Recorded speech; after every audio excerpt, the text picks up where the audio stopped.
no way I was taking you out with COVID, so I'm not going to pass that on.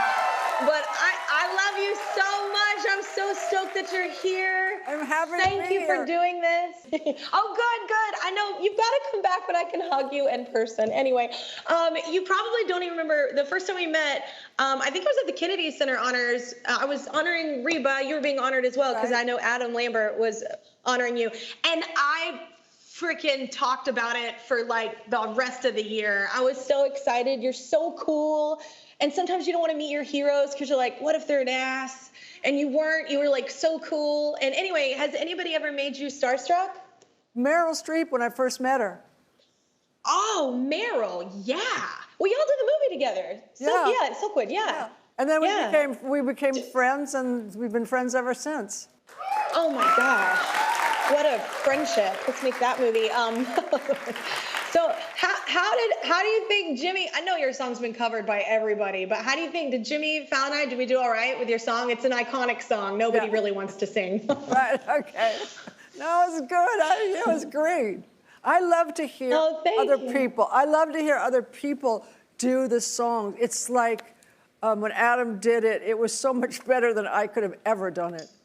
Okay, well, that's not true, but I was there. Adam was insane. He did like that different version of Believe. It was incredible. It was a really great performance, but then there's you, and Adam would agree that no one tops you doing it. So, but when Jimmy was here, he had this to say about you, which I love, so I want to show you. I had Cher on the Tonight Show, and I was talking to Cher, and we had a bit where she was going to slap me like Moonstruck. And she goes, you know, Jimmy, I don't want to slap you. She goes, I go, why? She goes, because I like you too much. I don't want it to feel like I don't like you. I go, everyone knows it's a joke. It's good. So she goes, or maybe I'll slap you, and then I'll kiss you. I go, great. So the show's for art. Yeah, for art's sake. So the show's about to start. We're behind the curtain. We're gonna walk out holding hands, and I go, hey, which one are you gonna do? You gonna slap me, or are you gonna kiss me? She goes, I'm gonna do whatever I want. I'm Cher. And the curtain opens, and we're like, that's my favorite response. Do you remember that? Yes. But I don't remember it coming out like that. I like him so much. He's so much fun. He's so funny. He's so ready to do anything, which I like because I'm very childish. I think that's young at heart, not childish. I think I'm the same way. That's why we both debuted like our first time ever on The Tonight Show, and it was Jay Leno. We were there at the same time. It was both our first times like 20 years ago. And he's just the nicest guy, but he loves you. And we talked even more afterwards, after the cameras went off. Anyway, you have this like, and I know you know this, you have this like magnetism and this charm about you that very few people radiate. So anyway, you make people feel good, which is an awesome quality to have. Well, I want to talk about feeling good. So you're in a new relationship now. So how are things, and what's your favorite part about it? Because it's important to find a good partner. Okay, well, on paper, it's kind of ridiculous, but in real life, we get along great. He's fabulous, and I don't give men qualities that they don't deserve, you know. But he's very kind. He's very smart. He's very talented, and he's really funny. So, and I think he's quite handsome. That's the thing. Well, all right. That's the thing for me too, though, is humor. Like, I just like somebody to make me laugh. I want to feel good too, you know? And since you're busy making everybody feel good, you want somebody to do that for you as well. So I love that for you. Congratulations. That's awesome. It's hard enough just to live in this world. It's nice to have love. So it's nice to like have that in your life. But besides Sonny, is it true that you've always found that older men are intimidated by you? Yeah. I mean, if I hadn't met younger men in my life, I would have never had a date, because older men just didn't like me all that much. Do you know what I mean? It's like men my old, well, I have had a couple of boyfriends, but that were hovering around my age, and but they just didn't like me for some reason. And maybe I'm too, younger men don't care if you're, you know, funny or outrageous and want to do stupid things, and, you know, and you have a strong personality. You know, I mean, I'm not giving up my personality for anybody, okay? I know, and you only get one life, though. That's my point. You shouldn't have to defend that either.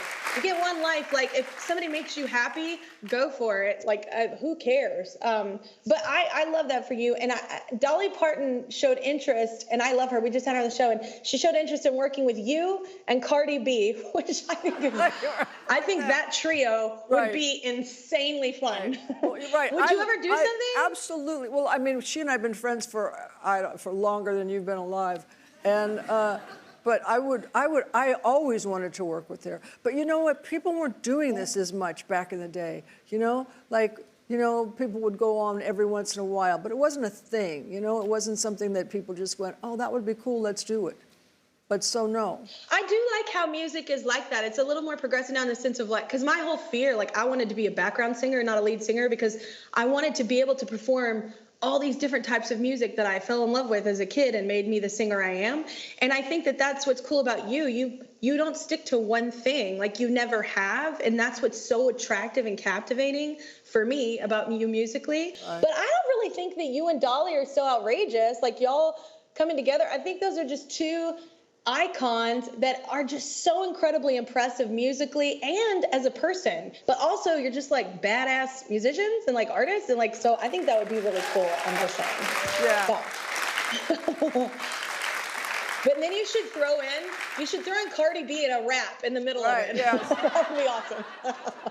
Well, we've been blessed with Cher's talents through many decades, y'all. And now she has a fragrance collection, which, no kidding, I literally, my friends and family that were here right now, like everybody was smelling it in another room so they don't get COVID. But everybody has like their favorite, and it's so good. And it celebrates all those decades. And it's called Cher Decades Eau de Parfum. So I have that collection right here. I'm bringing it in. Marcel, can you bring it out in the studio? Because I have it here. Okay. Well, first of all, I love this whole idea. This is so cool. First of all, turn back time. That's clever. And secondly, you've just been so massively popular for so many decades. It's like right on point. What made you want to do this? Well, I had a perfume in the 80s, and I really loved it. And this seemed like it was a time, and I was passionate about it, and I think it's good. I wear them myself, and I kind of go back and forth. I think the 90s, the 80s may be my favorite. I don't know. It's like I like this one, and then I like this one, and then I put two together, and you know, I'm nuts. No, that's not nuts. That's blending. I like that too. I do that too. I love all of them. I will say this one's probably my favorite. This is 90s, right? Yeah, a 90s. And I actually really dig 70s. 70s smells really good, by the way. But will you tell us about each of them and like why you chose the smell for like each decade? Well, because I tried to capture, like in the 60s, I'm thinking incense and Madras bedspreads, and I mean, like, that's what I'm thinking of. And then Teo, who mixes all of the perfume, he could take what I was thinking and what I was hoping into the studio and make it. So, and it took forever. Yeah. It took forever. I was shocked that 70s didn't smell like marijuana. I'm just going to be honest with you up front.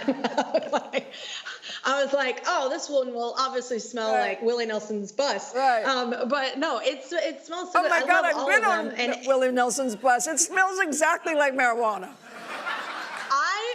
I went on Willie Nelson's bus once, and I got a contact high. I couldn't believe it. And like it was a terrible old bus, but like everybody had. It was. Yeah, it was a terrible old bus, but he was great, and just drugs everywhere. It was laid out on the table. It was so amazing. It was like as if you go into a store, like some old school Airstream in LA, and that's the store in LA where they're selling. It was everything you kind of wanted it to be when you walked in, but then when you walked out, you were definitely hungry. Right. But in honor of Cher's Decades collection, we wanted to revisit some of her iconic moments over the decades, because there's been so many and so many rad ones.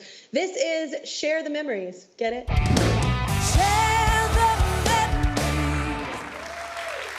Oh, I see what you did there, Jess. All right. Let's start with the 1960s.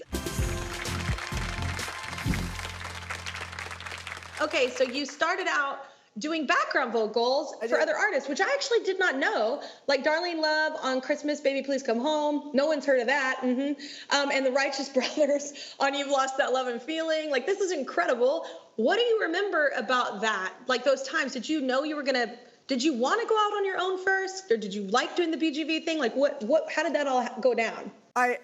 Sonny was working for Phil Spector, and so I would go, you know, and I was staying with Sonny, even though he said, I don't find you particularly attractive, which was good. And so we were sharing a bedroom. So I went to this, so he came home one night, oh, no, it was the daytime, in the afternoon, and I was making the bed and I was singing, and he peeped his head around the doorway and said, was that you? And I said, yeah, because everybody in my family sings. They're from the South and everybody sings, you know? And so he said, will you sing? And I said, well, yeah. And so then he took me to the studio, and Darlene didn't show up. Her car got screwed up. And so Philip asked me to go in, and so I went in. And then I stayed until Love and Feeling, and I was the only girl on it. So rad. I just did not know any of that. Right, I have to tell you one more thing. So in the old days, we sang in front of a speaker, no headphones. So that we were all around this little speaker, like about yay and yay. And Philip would say, Cher, could you move back? And I'd say, yeah. And then he'd say, Cher, can you move back? Well, I'm like back there, and Darlene's making fun of me, which Darlene did really well. And he said, it's great, but you just cut through too much. So that was my first experience with singing background. And I wasn't good to do it for other people because I was too nervous. And also, I didn't know what I was doing. I had no idea like he would say to Darlene, sing me what you're doing. Fanita, sing me what you're doing. And I thought, if he asks me, I'm going to pass out on the floor because I have no idea what I'm doing. So, but he never did. So, but I only knew what I was doing. I just didn't have the nerve to say, this is what I'm doing, because I really didn't know.